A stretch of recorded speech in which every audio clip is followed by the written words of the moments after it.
Good afternoon, everyone, and welcome to Taking Care of Business with Dean Fail. And if you've been waiting a few minutes, I apologize, but we are live now, and we've got Ted Pitts on the line, President and CEO of the South Carolina Chamber of Commerce.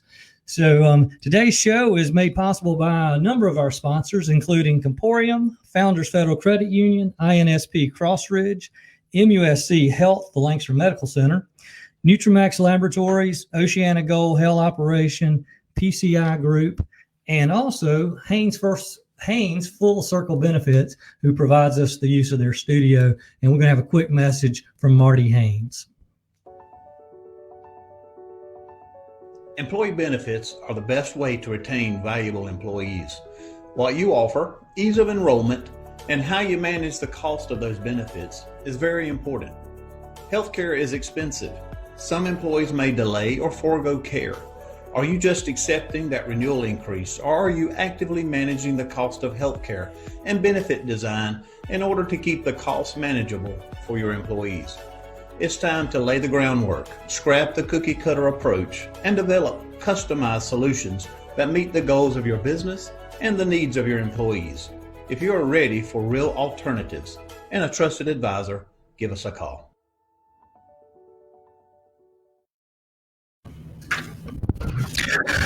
Ted, welcome to the show. Glad to have you, buddy. Yeah, it's good to be here, and sorry if the technical issues were on my end. You don't have to worry about me moving to Silicon Valley and making millions of dollars in the technology space. I don't think either one of us are going to get hired in that venue. We were both looking to the experts here, weren't we, on this one? Yeah. Ted, first of all, hey, congratulations. It was my honor to come down and see you this week and present you the South Carolina Chamber Executive of the Year Award. Well deserved, and just congratulations again on that honor. You got a new challenge coming up. Yeah. Tell everybody a little bit about what's your next moves as you leave and vacate the South Carolina. So first, I want to thank you and your leadership, Dean, and really all the regional and local chamber executives around the state. South Carolina has a really good, strong Chamber of Commerce community. There's a lot of connectivity there. There's a lot of working together on big issues. So I want to thank you and thank your colleagues around the state for the work they're doing. So yeah.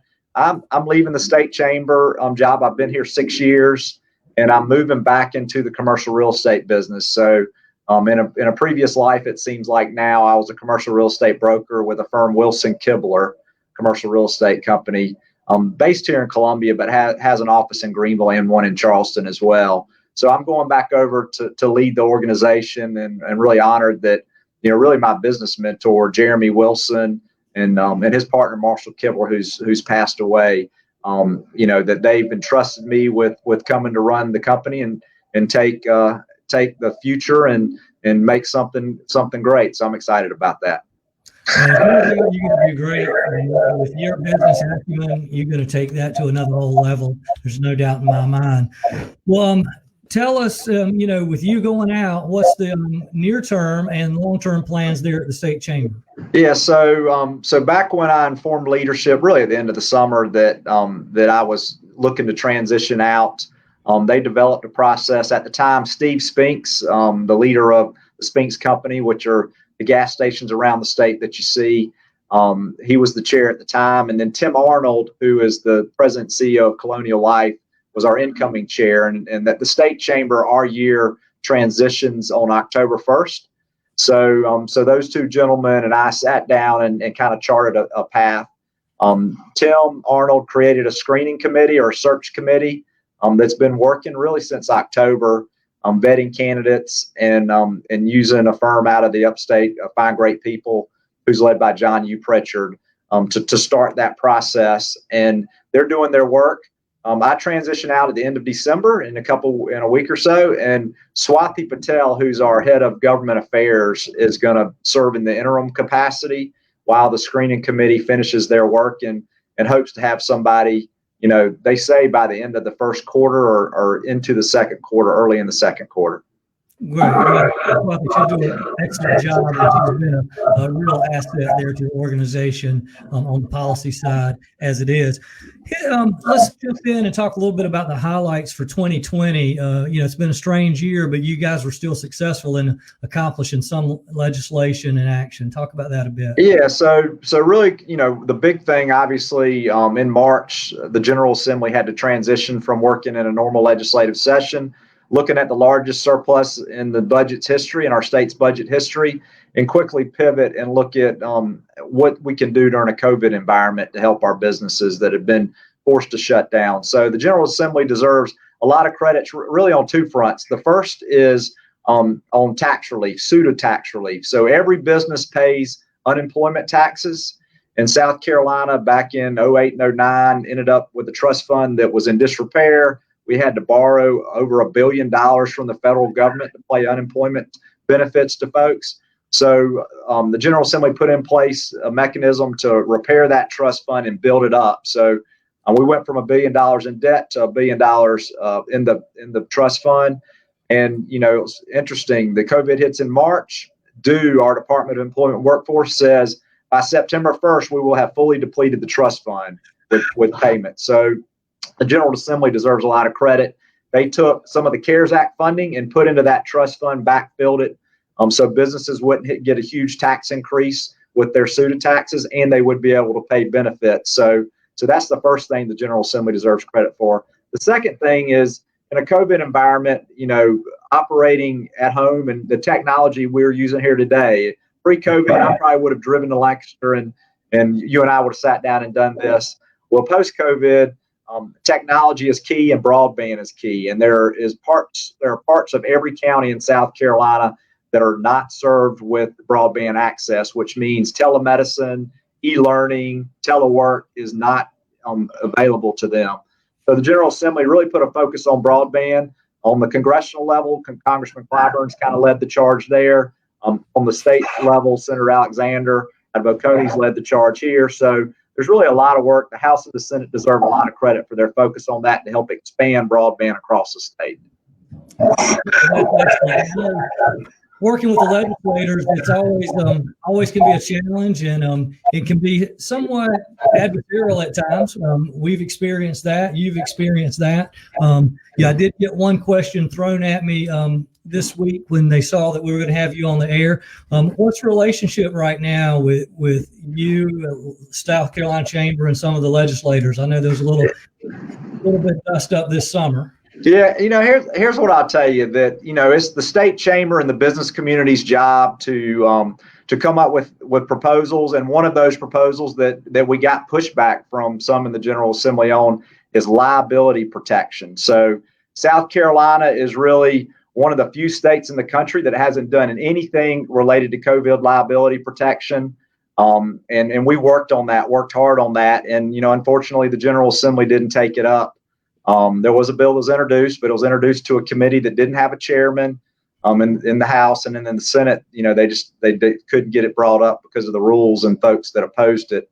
So the state chamber, whether I'm here or the next person here, the state chamber's job is to fight the fight for the business community, and we truly believe that businesses need COVID liability protection, and the South Carolina Chamber is not going to back down from that fight. So we work well with legislative leaders, and the chamber will continue to work well with legislative leaders. And sometimes there are going to be disagreements. Sometimes there'll be feelings that are hurt. But we're all grown individuals, and we'll work through those, and we'll continue to work on the tough fight. And we're still hopeful. I'm still hopeful that the General Assembly will tackle COVID liability protection. It does not look like it'll be part of the bill in Congress that's passing, where Senator McConnell's called for it to be a piece of it, but it's something that is important. And I would encourage you, if you're watching this and you're a business owner, you need to call your House member or senator and tell them that it's important to you. We are one of the few states that our General Assembly's not done anything. North Carolina's passed 2 bills. One of them they passed on a Sunday related to COVID liability reform. Georgia's passed legislation. So really, we're at competitive disadvantages, and our businesses are the small businesses are the ones that in a lot of cases are going to be hurt. You're exactly right, Ted. And you and I had this conversation Monday when I was down in Columbia. there's going to be times that we're going to be asking for things, and it's not going to make those folks that are hearing it on the receiving end happy. But it's our job to ask it, and I thank you for asking those tough questions. Staying on liability just a minute. The one thing that I see from some of the folks that feel like, well, we don't really need it in South Carolina, is because nobody could prove their case anyway. But my belief is, why is a small business that's doing what they're supposed to be doing, taking all sorts of precautions and safety measures for their employees, for customers coming in, why should they have to deal with the cost and time and expense of a lawsuit, even though they may win it? It's still more than they can probably bear at this point. Is that registering for folks? Yes, I mean, let's be clear. There's a lot of trial attorneys that serve in the General Assembly, and they would probably rather not deal with the issue. But I really think it benefits everybody: employees, employers, customers, that we have some clear ground rules. And what we have said is that for those businesses that can prove they're following the guidelines of the day, and the guidelines have changed. If we don't have to think back even a year when, Dr. Fauci said, nah, you don't need to wear a mask. And now we're saying you need to wear a mask. So in hindsight, if you went in a grocery store and could say, I got COVID, possibly have gotten COVID, because you can't prove it, like you said, but could say they put me in harm's way because the person at the checkout counter didn't have a mask on. As long as you're following the guidelines of the day and you're doing everything you can to keep customers, employees safe, then you ought to have some safe harbor that says you're doing all you can. We need the grocery stores open. We need child care centers open. It really, I think, would be in our best interest as a state, employers, employees, customers, that we had some clear guidelines that from a liability perspective that says businesses, you need to follow these guidelines or otherwise you're going to be liable. But if you do follow these guidelines, there is some protection for you. Absolutely. You just nailed it right there. We're not asking for a free pass for those that aren't following the rules. We're asking for protection from those that are doing it right. Yeah. Let's move into 2021. What are some of the top priorities that you see of the state chamber's legislation this year? Yeah, so I think you'll see a lot of conversation about COVID and what the General Assembly can do to help businesses and South Carolinians that have been affected by COVID, the pandemic. Obviously, they'll start the process of talking about, reapportionment, with the census. They start looking at, this session, this 2-year session. They'll start looking at having to redraw their districts, and that'll be something that's talked about. I do think that that kind of with where we are today, hate crimes. South Carolina is one of 3 states that does not have a hate crimes law on the books. It's something that the business community has said they would like to see. Georgia passed theirs over the summer. It's now down to South Carolina, Arkansas, and Wyoming that don't have a hate crimes law, and we don't want to be the last. So I think you'll see the business community make a push to on hate crimes legislation, and then a continued emphasis on broadband and how we expand broadband across the state. So we're hopeful that that's something that's a bipartisan issue that the governor, the General Assembly seem to want to try to help address, and we think that's important. I agree. Totally. You're talking about reapportionment. Lancaster County, with our growth here, we're likely to see another House seat being drawn and carved out, possibly in our Indian Land district once this is all said and done. How about, I know that you guys commissioned a study this year on property tax. That's a big elephant. That's a big beast, and no way to get complete comprehensive property tax reform or just tax reform in general like we'd like. But what were some of the key takeaways of that study that we'll probably look to start pushing that agenda this year? Yeah, so we partnered, the Chamber Foundation and the Realtors Association partnered on a property tax study. We brought the Lincoln Land Institute, which is the leader in property tax analysis. We brought them into the state and had them do a deep dive. They picked 10 counties. Your neighbor, York County, was one of the counties. They picked 10 counties and they did a deep dive trying to understand how things work in South Carolina, how they compare to other states, and what's working and what's not working. And obviously, Act 388 is one of those things that gets talked about, and we don't have ideas that Act 388 would be repealed, but the non-owner occupied real estate in the state has really been hit hard. There's only one place school districts can go to get additional revenue. You could build a new neighborhood with 100 new houses that has 200 kids in it. and really not any property taxes goes to the operation and maintenance of your school. So then you have to turn around and tax the businesses next door to be able to generate the revenue. So we've got to find a different way to solve that problem in fast growing areas like Lancaster, and where I live in Lexington County. It's one of those things that it's only getting worse, and we've got to figure out a way to work on it. So the property tax study offers some solutions to that, but it analyzes our system and points out that, for example, industrial property tax rates in South Carolina, if you have a $1 million warehouse in Charleston, South Carolina, and you pick that warehouse up and put it in the largest city in every other state, Charleston has the third highest property taxes, and that's New York City, that's Boston, that's Los Angeles. So when you look at that, that's a problem, and there's a reason that FELO agreements have to be done by counties, is because without them, we would not be competitive with North Carolina. You would never get a business to move from North Carolina to South Carolina, or to pick South Carolina over North Carolina without those agreements. So those agreements are good for large employers, but for your smaller manufacturers, they don't have access to them. Your small businesses are really hit hard by our property tax system. Absolutely. The FELO, you're right, it's great for recruitment, but at the end of the day, it really just shifts more of the burden to the small and medium-sized business that's not going to have the opportunity to enjoy those benefits. Touch on, we got just a few more minutes, but touch on, education, workforce development. I know that there's been a number of efforts over the years to do things with the education system, increase pay for teachers, retain more, recruit more teachers. Any items on the front from the workforce and education side for the state chamber? I know Cynthia's been busy.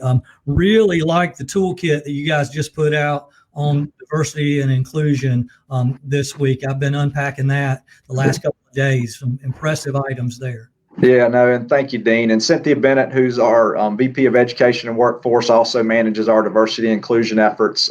She does a great job. And education will be talked about again. It was really kind of before the pandemic was one of those things that was teed up to have a comprehensive bill passed. Speaker Lucas led in the House and passed a bill, and it's in the Senate, and Senator Embry was working on leading that charge. So, when you look at where we are today, I would tell you that that it will be talked about. Unfortunately, some of the COVID issues have been pushed to the front when it comes to education. Right. But I think one of the things that when we talk about like rural broadband, we're seeing firsthand how there are certain students and communities that have advantages over other students and communities. Molly Spearman, the state superintendent, who's doing a really good job, pointed out that roughly last year when school got out, there were 17% of our state's public school students that there was no contact with the school after they were let out and sent home. And unfortunately, that's probably the 17% that needs it the most. And so we're going to have some things that we have to work through here, because you've had, in some cases, there are districts that still haven't gone back to in-person learning. So you'll have students that may have been out of in-person learning for a year and a half. And, where are they going to be from a competency perspective? And that's something that, our General Assembly, our education leaders are going to have to work through. And, it's one of those things that's not South Carolina unique, but there's something we've got to find a South Carolina solution for. Absolutely, and I agree. In another area that we can focus on here in Lancaster County is soft skill development, enhancing that. We've been active in promoting and pushing the Leader in Me platform. We've got it, the local chamber, Lancaster Chamber, helped put that in 3 schools, and we see that as a big initiative. We know Molly Spearman has been looking at that, but COVID is kind of taking the lead on that, and some of these other priorities are at the forefront. I know you've had a lot of accomplishments over your career. Any 1 or 2 accomplishments stand out that you want to take a brief second and brag about? We don't get to brag much in this industry. Yeah, that's right. Well, when I showed up at the chamber, the chamber and Otis Rawl, my predecessor, had been working on infrastructure funding. And I'll tell you that, I was actually in the General Assembly when the conversation started, and then I was in the governor's office, and then I ended up at the chamber. It was a 10-year battle for the business community to try to get legislators to increase funding for roads and bridges. And that happened. So I'll tell you that, there is at our recent summit that we had last week, we had Christy Hall, the Secretary of DOT, give us an update. There's a lot of work that's been done. There's still some work that needs to be done, but the General Assembly, the policymakers deserve a lot of credit. Gary Simmerl up in your region was a real leader on that front, and I'll tell you that the state's better for it, and our infrastructure is key to the continued growth. And it's one of those things that I don't take credit for, but people like you and your chamber, the chambers around the state, really came together and kind of had a unified front on it. And it's a big win for the business community, and it's important to all South Carolinians. Absolutely. We're starting to see the fruits of that work now with some of the infrastructure improvements across the state and our roads. And you're right, Gary was instrumental. He saw the value of pennies for progress in York County. We have a penny that goes to capital improvements here, and a lot of that goes to roads. Being able to combine those with the new money at DOT certainly helps. Transparency and accountability will continue to be at the forefront of monitoring that as more money flows there, but certainly something that we're proud of. Any kind of last item here, Ted, one or two items that maybe you didn't get to see through to the finish line that you believe would be a real benefit for South Carolina?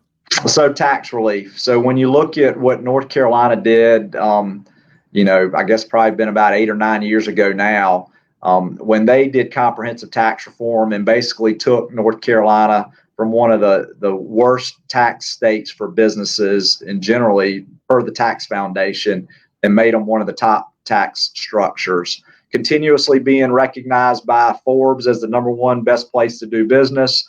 You obviously, Lancaster and York County are winning a lot of folks that are jumping the line. So we've been able, with FELO agreements and special tax provisions, been able to lure some of those folks. But really for all of South Carolina's business community to benefit, we need a more competitive tax structure. That includes property taxes. That includes income taxes. We've done some work around the business license tax issue that hopefully makes that easier for businesses to comply with. But continued push for comprehensive tax reform. It's tough. And, it's, Representative Tommy Pope, Speaker Pro Tem, chaired a tax committee. He can tell you how tough it's going to be. But it's one of those things that if we really want to elevate where we are and continue to make this one of the best places to live, work, and do business, we've got to get our tax structure. It was built for the 1950s, and we've teetered around the edges coming to where we are today. And it's one of those things that we need to update. The economy looks different, and it's going to look a lot different coming out of the pandemic with Nexus and online sales and what the commerce looks like. So we need to adjust our tax code to meet today's economy. I agree, Terry. I'll be here, and the Lancaster County Chamber will continue that fight. It's one of our top priorities. It's been on our legislative agenda ever since I've been here, like you said, and we'll continue to fight that fight alongside you in a different role and your predecessor who takes your place. We look forward to meeting that gentleman or gentlewoman when they are hired, and look forward to working with Swathi in the upcoming legislative session. Ted, thank you for all you've done for the South Carolina business community. You can move on to the next chapter knowing that you've made an impact. Thank you for that. I appreciate it. And one of the privileges and honors that I've got is to be able to work with leaders around the state, and you're one of those, but many in your region. Rob Youngblood, who's leaving, the Greater York Chamber, who's been a real good partner. It really is a good team, and want to thank you for the work that you do. Sure thing. Glad to, Ted. Good seeing you, buddy. Talk to you soon, okay? Thank you. Bye-bye. Bye-bye.